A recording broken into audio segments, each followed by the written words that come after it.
Retrouve pour un nouveau petit trade récap de la journée du 5 juin. Donc au final j'ai quand même pris un trade aujourd'hui, malgré qu'on a eu le taux de chômage qui est sorti aujourd'hui à 8h30, donc à l'ouverture des marchés.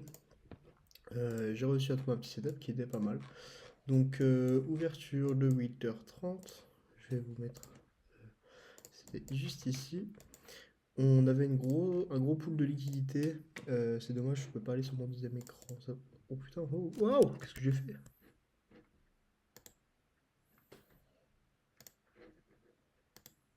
Wesh. Qu'est-ce que j'ai fait? Je voulais pas faire ça.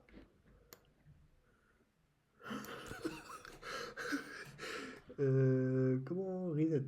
On reset. Voilà. On va enlever le dom. Ça. Et on sera pas mal. Du coup, on va arrêter de faire n'importe quoi. On va aller en 15M. Donc là, on avait un gros pool de liquidité juste ici. Là, on le voit pas forcément beaucoup, mais sur le S, regardez, ça va être flagrant. On a une énorme zone d'équal juste ici, là, sur toute cette zone-là. Donc, des liquidités à prendre, qu'on est venu prendre juste ici, 8h30. Non. MNQ, hop. Oh, fait chier avec son slash. Donc voilà. Ensuite, je m'attendais pas forcément à prendre un trade ici. Pourquoi? Parce que normalement, moi, dans mes règles, en fait, une fois qu'on a sweep les liquidités, il fallait break le, fallait break une structure plus haute que ces liquidités. Donc là, ça aurait été un break de structure ici. Et en fait, on l'a eu. On l'a clairement eu. Du coup, ce qui m'a fait rentrer en position. Au début, j'avais mon entrée qui était dans ce fair value gap en dessous de la zone des 0,50. Sauf que je me suis rappelé qu'avec la volatilité en ce moment, je vous ferai gaffe sur les différents setups qu'on peut avoir. Mais le prix réagit dans la zone sur la zone des 0,50 et pas sur les zones en dessous. À cause de la volatilité à mort qu'on a en ce moment. Donc j'ai décidé de remonter mon petit but limite sur cette zone de 0,50. Vous voyez que je suis rentré à 21 755. Bah, juste ici en fait sur la clôture, je crois, de cette bougie, on va voir. C'est la clôture. Ici c'est écrit quoi? 21 000 au bas, low 54,25. Et 54,25 c'est le plus bas. La clôture, juste sur la clôture. Ah bah la clôture. Bah t'es à 1754,75. Ouais, donc voilà, on s'y rapproche en fait. J'ai vraiment pris le bottom le plus bas de la position. Donc il est bien revenu sur la zone des 0,50 juste ici. Sur le 55, voilà. Et je suis rentré en position juste après. La position a duré 1 minute. Juste ici. 8h49. Une bougie, un TP. C'était inattendu. Je pensais pas avoir une aussi grosse volatilité, mais bah, au final, on l'a eu. Bien sûr, j'avais target cet ancien plus haut juste ici. Parce que je sais même pas pourquoi j'ai pas pris lui d'ailleurs, mais je voulais prendre ce plus haut ici. Euh, Au cas où le se faisait divergence ou quelque chose. Je suis désolé, j'ai envie de pailler. Bref, du coup, voilà, ça aurait été ce plus haut là ou ce plus haut là. J'ai quand même choisi ce plus haut là par sûreté pour pas prendre le plus haut non plus. Et du coup, on a eu un RR de 3,21, donc on voit les gains juste ici. Et c'était pas mal. Vous voyez que je suis toujours en combine, donc je suis pas encore sur un compte express. Je l'ai pas encore passé. Là, je suis à la moitié pour le réussir. On va voir. Ces derniers temps, là, cette semaine-là, c'est plutôt bien passé.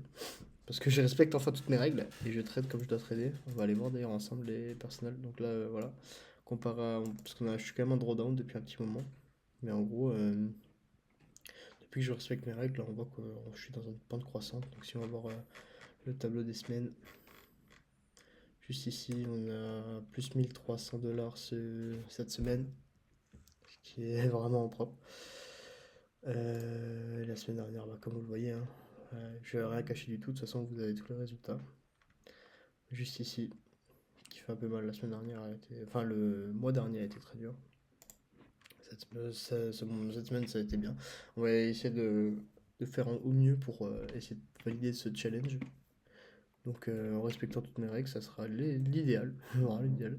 Et là, ce qui est bien, c'est que maintenant, je peux... Parce que là, vous voyez, j'ai 6 trades, 5 trades. En réalité, c'est que un trade, sauf qu'en fait, je prenais pas le nombre de lots. Si vous voulez, je prenais un lot par un lot pour voir combien, à combien mon SL y était, pour, enfin, pour respecter ma règle de 0,5% de, de risque. Je prenais un lot par un lot pour voir combien mon SL allait me coûter jusqu'à avoir 250 ou environ 250 $. Sauf qu'en faisant ça, du coup, ça m'a rajouté les nombres de trades. Et là, du coup, là, j'ai réussi à prendre un trade. Pourquoi? J'ai trouvé un calculateur de ouf juste ici. Et je l'ai enregistré tellement il est bien. Où je peux choisir, du coup, le MNQ, long, short, le prix d'entrée, le prix de stop loss, le nombre de contrats que je veux prendre. Voilà.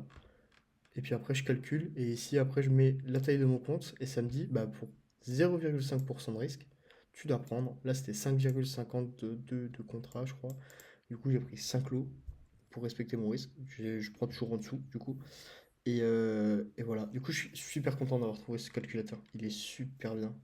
Du coup voilà, pour le petit calculateur, si vous le voulez, je peux vous le mettre, bah, je vous le mets en bio sur la vidéo YouTube si ça vous intéresse. Parce que c'est vrai qu'il n'y a pas beaucoup de calculateurs qui font pour les contrats futurs. Et là, celui-là, il le fait vraiment pour tout. Donc voilà, je suis assez content de l'avoir trouvé, je vous avoue. J'en ai cherché un pendant je sais pas combien de temps et je tombe au pif random dessus. Donc voilà. Sur ce, le petit trait de récap est fini. On va revenir là-dessus. Est fini, donc voilà, en très simple, on a shift la market structure. Juste ici, prise de liquidité, shift de market structure. On revient dans les 0,50, on va chercher les dernières liquidités. Tout simplement, à l'ouverture de 8h30, c'est ce qu'on fait.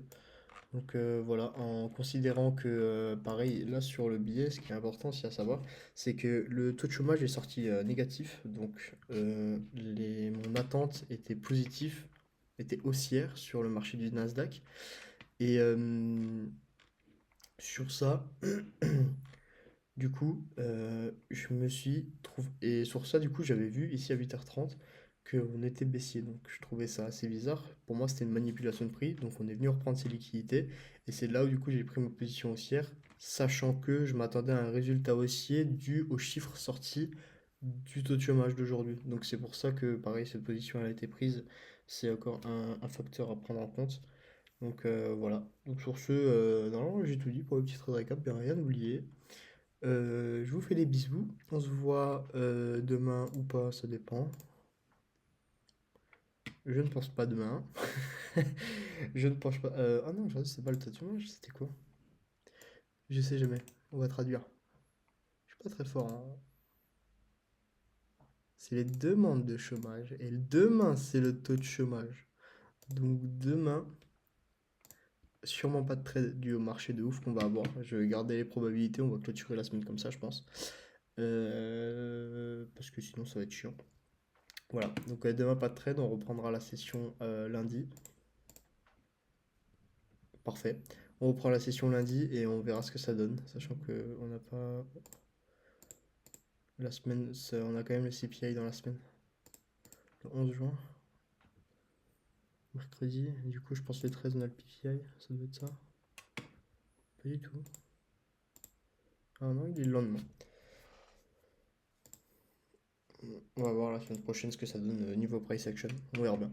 Donc sur ce les gars, je vous fais des bisous. On se voit du coup peut-être la semaine prochaine.